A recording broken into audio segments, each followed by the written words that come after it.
اکثر ایسا ہوتا ہے کہ شوہر بیوی میں جھگڑے ہو گئے اور ان جھگڑوں کا ذکر قرآن میں جب آیا ہے کہ اگر تمہیں خوف لگتا ہے کہ دونوں میں نہیں نبھ پائے گا، دونوں جم نہیں رہی ہے، شوہر کی بیوی کے ساتھ، بیوی کی شوہر کے ساتھ، کئی زندگیاں ایسی ہیں روز لڑائیاں، روز جھگڑے، یا پھر آگے نہیں چلنے جیسی صورت بنتی ہے تو کیا کرے؟ اللہ فرماتا ہے فَبْعَثُوا حَكَمًا مِّنْ أَهْلِهِ وَحَكَمًا مِّنْ أَهْلِهَا۔ اللہ تعالیٰ نے فرمایا عورت کی طرف سے ایک سمجھ بوجھ رکھنے والا آدمی آئے اور مرد کی طرف سے بھی ایک سمجھ بوجھ رکھنے والا آدمی آئے۔ ان یریدا اصلاحا یوفق اللہ بینہما، اگر دونوں خاندانوں سے ایک ایک آدمی بیٹھ گیا اور ان دونوں کی نیت اصلاح کی ہے تو رب فرماتا ہے اللہ ان کے دلوں میں محبت پیدا کرے گا۔ ہاں، یہاں تو لڑکی کی اماں پہلے سے بیٹھی ہوئی نہیں، طلاق ہی چاہیے میری بیٹی کو، واپس بھیجو گھر۔ اصلاح کی نیت کا ہے۔ آدھی لڑکیوں کے گھر کو توڑنے میں ان کی ماؤں کا ہی ہاتھ ہے، زبردستی کا۔ میرے عزیزو، شادی کے بعد ایک زندگی جو ہے یہ کیسی ہے؟ شوہر اور بیوی دونوں کو قرآن نے کہا ہن لباس لکم وانتم لباس لہن، عورتیں تمہارے لیے لباس ہے اور تم عورتوں کا لباس ہو۔ لباس سمجھتے ہیں نا کیوں پہنا جاتا ہے؟ لباس بدن چھپانے کے لیے پہنتے ہیں، ٹھنڈی گرمی سے بچنے کے لیے پہنتے ہیں۔ تو تم عورتوں کا لباس ہو، اس کا مطلب یہ ہے کہ عورتوں کے عیبوں کو تم چھپاؤ گے اور تمہارے عیبوں کو عورتیں چھپائیں گے، ایک دوسرے کے عیب کو باہر نہیں نکالے۔ اور اسی طرح عورتوں کی تکلیف آئے تو تم سہارا بن کر کھڑے ہو جاؤ، اور مرد کی تکلیف آئے تو عورت سہارا بن کر کھڑی ہو جائے۔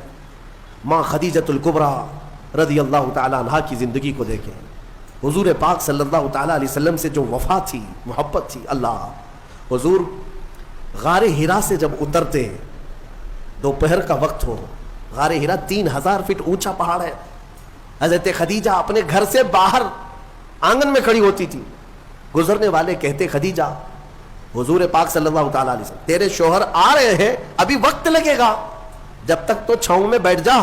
حضرت خدیجہ کہتی ہے میرا دل گوارا نہیں کرتا، میرے سرتاج دھوپ میں اتر رہے اور میں چھاؤں میں بیٹھی رہوں، جتنی دیر میرے رفیق حیات صلی اللہ علیہ وسلم دھوپ میں اتر رہے ہوں اتنی دیر میں بھی تو دھوپ میں کھڑی رہوں۔ حصے داری اس کو کہتے ہیں، پارٹنرشپ یہ ہوتی ہے، شریک حیات اس کو کہتے ہیں، لائف پارٹنر یہ ہے۔ حضرت خدیجہ کا جب انتقال ہوا، میرے آقا کو اتنا غم ہوا، اتنا غم، پورے سال کا نام رسول پاک نے عام الحزن رکھا، یہ غم کا سال ہے جس سال ام المومنین کا انتقال ہوا۔ اور وہ عجیب لمحہ تھا جب سیدہ کائنات فاطمۃ الزہرا سلام اللہ علیہا حضور کی بارگاہ میں تھی، چھوٹی عمر تھی جب حضرت خدیجہ کا انتقال ہوا، حضرت فاطمہ بہت چھوٹی تھی۔ حضور پاک صلی اللہ علیہ وسلم نے بلایا، حضرت فاطمہ سے محبت کیا اور کہا فاطمہ، تیری ماں کے انتقال سے پہلے تیری ماں نے کچھ کہا تھا، کوئی خاص بات جو مجھے نہ کہی؟ حضرت فاطمہ کہتی ہاں ابا جان، اماں نے انتقال سے ایک دن پہلے مجھ سے کہا تھا فاطمہ اگر میں مر جاؤں، اگر میرا انتقال ہو جائے تو میرے کفن کے ساتھ تو اپنے بابا جان کا جبہ بھی رکھ دینا، اپنے بابا جان کا جبہ میرے کفن کے ساتھ رکھ دینا، میری قبر میں رکھ دینا۔ حضرت فاطمہ روتے ہوئے کہتی ہیں یا رسول اللہ، اماں کی ایک خواہش تھی۔ حضور اکرم صلی اللہ تعالی علیہ وسلم کے آنکھوں میں آنسو آ گئے اور میرے آقا نے فرمایا فاطمہ قسم رب ذوالجلال کی، تیری ماں نے میرا جبہ ہی پوچھا، قسم رب ذوالجلال کی اگر خدیجہ یہ کہتی تو میں اپنے جسم کی چمڑی بھی اتار کر دیتا، اگر وہ جلد مانگتی تو میں اپنے جسم کی چمڑی بھی اتار کر کے اس کو دیتا۔ یہ ہے ازدواجی زندگی کی محبت۔ شوہر بیوی ایک دوسرے کو تان و تشنیع کرتے رہے، عورت شوہر کے غیبانہ میں خیانت کرتی رہے، تو یہ کون سے لائف پارٹنر ہیں؟ کون سے شریک حیات ہے؟ اعتماد کے رشتے کا نام ایک نکاح ہے، اعتماد ہو۔ شوہر اپنی بیوی پر شک کرتے ہوئے کب تک جی سکتا ہے؟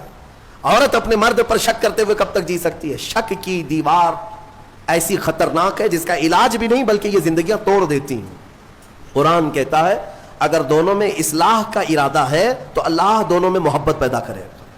یہ میرے آزمائی ہوئی بات ہے، اسی جگہ پر میں آپ کو بتاؤں، اسی جگہ پر لیٹر لے کر کے دو لوگ ہمارے پاس آئے تھے جس پر پورا مضمون تھا کھلا نامہ، کھلا چاہیے، شادی ہو کر 1 سال ہو گیا، کھلا نامہ، اور سب تیار ہے ہمارے سامنے، بس ہمیں گواہ بنا کر سائن لینا ہے۔ ہم نے جانچ پڑتال کی کہ 1 سال کے اندر ایسا کیا دیکھ لیا کہ کھلا کے لیے آ گئے ایک دوسرے کو. بس کچھ بھی نہیں ہے. عورت جب بھی کچن میں جاتی ہے تو اسے کچھ تکلیف ہوتی ہے, اور ہماری اماں کہتی ہے کہ اس پہ اثرات ہیں, جنات ہیں, اس پہ آسیب ہے, گھر میں کہاں اس کو رکھیں گے. تو میں نے یہی کی بات ہے, مجھے یاد ہے, اس نوجوان سے کہا کہ تمہاری اماں سے پوچھو اگر میں اس کے جنات نکال دوں تو کیا رکھو گے, یہ کھلا ختم کرو گے. کہا ٹھیک ہے, کہا میں 40 دن کا ٹائم لیتا ہوں, مجھے وقت دیا جائے, میں نکالتا ہوں.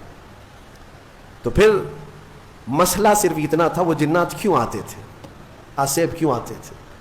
ہم نے علاج بھی کیا, جو دعا کا علاج ہے وہ اپنی جگہ پر, لیکن جب کسی سے محبت کے ساتھ حقیقی مسئلہ پوچھ لیا جائے تو بتا دیتے ہیں. لڑکی کو کام کرنے آتا نہیں تھا, نئی نئی شادی ہوئی تھی, سیکھا کچھ بھی نہیں تھا. کچن میں جاتی تھی تو ہاں ہوں کرتی تھی کہ اس کسی طرح سے میں روٹی بنانے سے بچ جاؤں, کچھ تو ہو جائے. لیکن اس کی اس حرکت کی وجہ سے سارے گھر میں لگا کہ جنات ہے, اس پہ آسیب ہے. تنبیہ کیا کہ کام سیکھ لے 1 مہینے کے اندر. کب تک اس طرح ہاں ہوں سے زندگی چلے گی؟ خلا سے بہتر ہے کہ زندگی محبت کے ساتھ گزرے. ہو سکتا ہے نصیحت کام آ گئی, 1 مہینے کے بعد دونوں واپس آئے اور اس خلا ناموں کو ہمارے سامنے پھاڑ دیا. کہا نہیں, دونوں میں اتفاق ہے, ہم رہ سکتے ہیں. آج تک الحمدللہ وہ جوڑا سلامت ہے. اصلاح کی اگر نیت ہو, قرآن کہتا ہے کہ دونوں میں اللہ محبت خود پیدا کرے گا. توڑنے کے لیے سب سے پہلے بیٹھے ہوئے ہیں, سب سے پہلے توڑنے کا ارادہ ہے.